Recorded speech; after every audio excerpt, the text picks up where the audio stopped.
Well, I hope you've enjoyed the fun vlogs because this is the depressing one.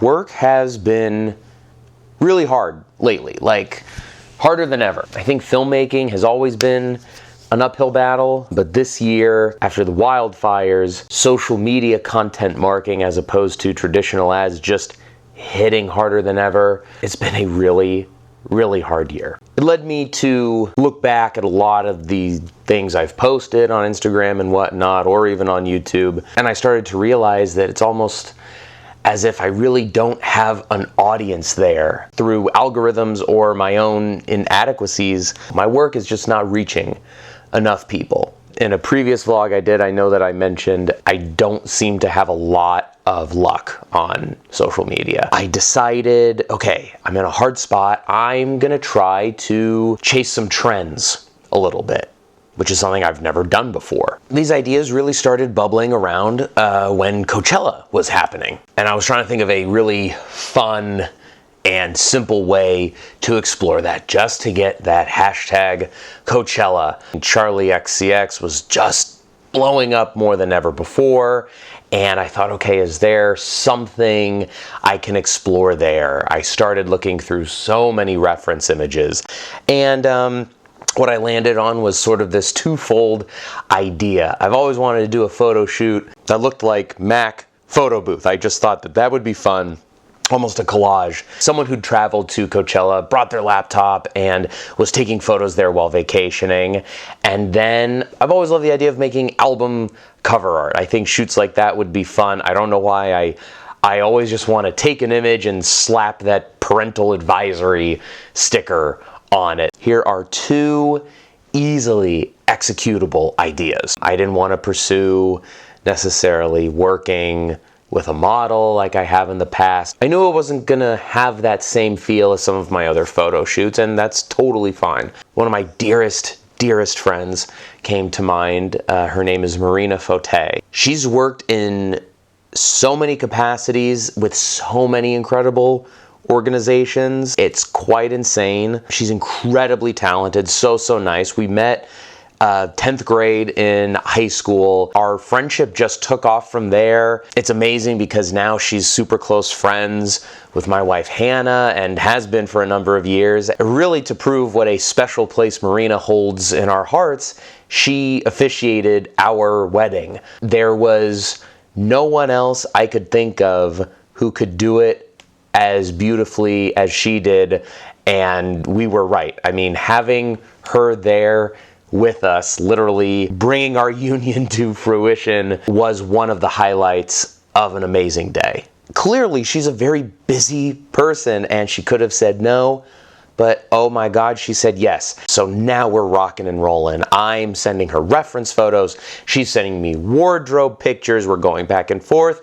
We get a date settled. It's all looking great. All of this is happening as I'm about to leave a storage unit that I've had for a number of years. And I thought, okay, before I stop paying rent here, let me get one more bit of use out of it. If you're there at night especially, it has a very creepy kind of backrooms liminal appearance to it. And so I started thinking, okay, we're gonna bring just a green screen board, and I'll shoot some of Marina's limbs, put that green screen different places in the storage unit, and it'll look like limbs are coming out of this liminal darkness, coming to ensnare her for our I could have spelled it like that. That bizarre liminal, not exactly horror, started to define the album art photo shoot. Pick up Marina, we arrive at storage, we decide, okay, here's the first outfit that we're gonna work with.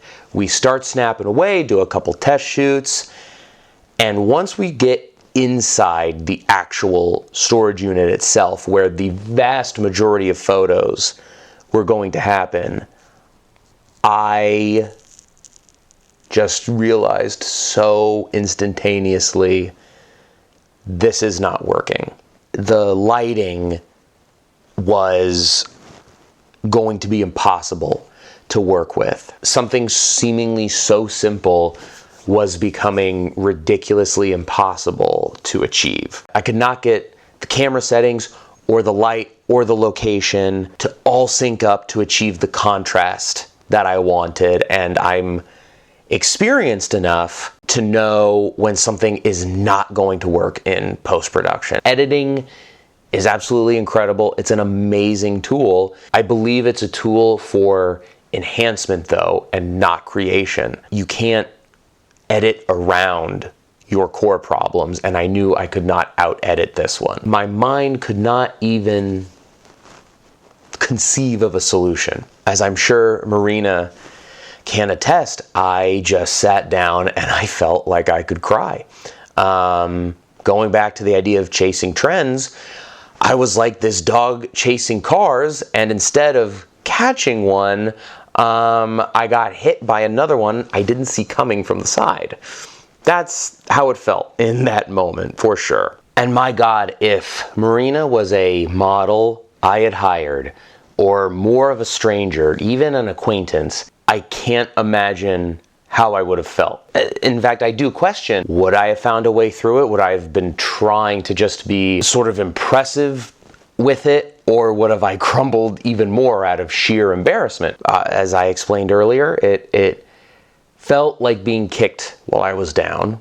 And it's funny because as I've been double checking my bullet points and talking to this camera, not so much this camera, why did I make this vlog? Because yeah, annoying things happen in work, in personal lives. This is not the most tragic thing that mankind has ever experienced. I'm not necessarily saying anything quite profound at this moment. I think I want to talk on it because I was lucky enough. This was a situation I could walk away from.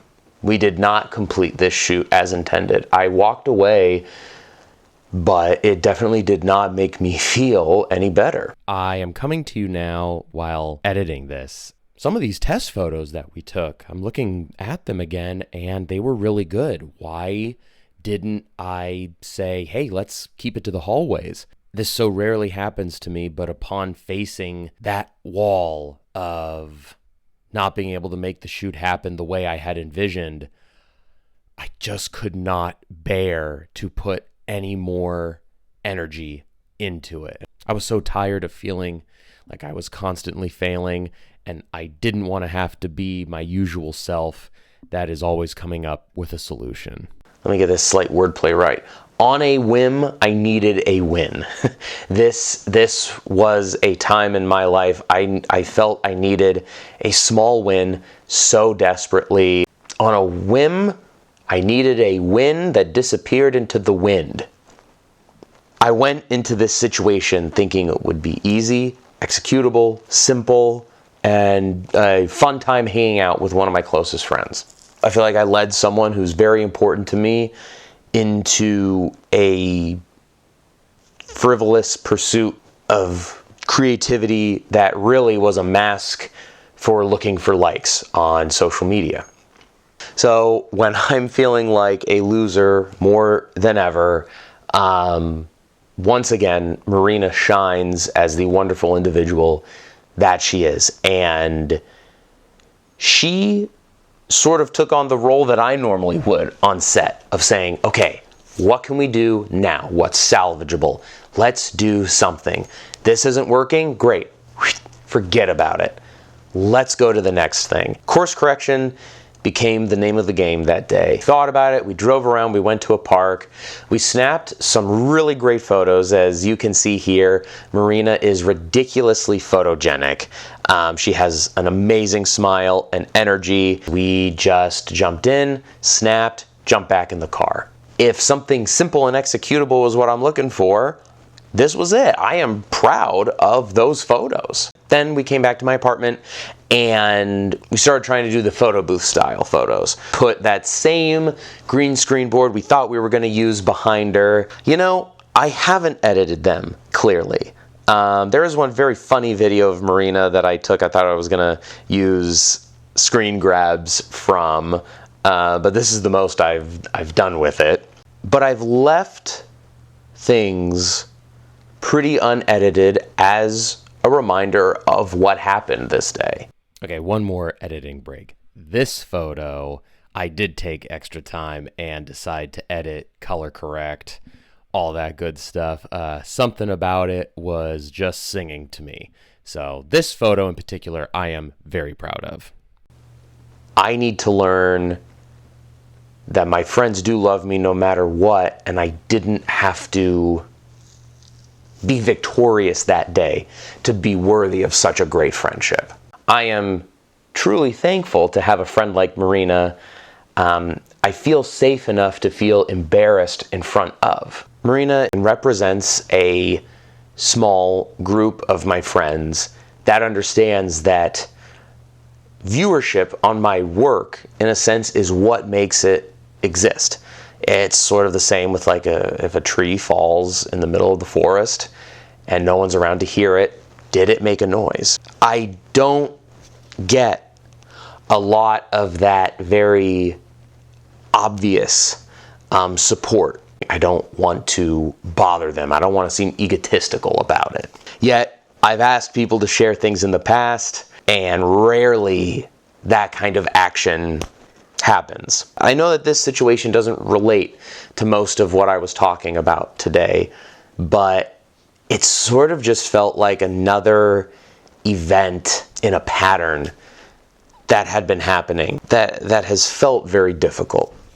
All right, so to end this, the album art idea, I'm repurposing for something very soon that I think will be just as fun, and that I've gone into it thinking there can be a little less control. Mistakes are going to be welcome no matter what we end up with. I'll also end this by saying spend time with people you appreciate and people that appreciate you, especially when you are feeling at your lowest.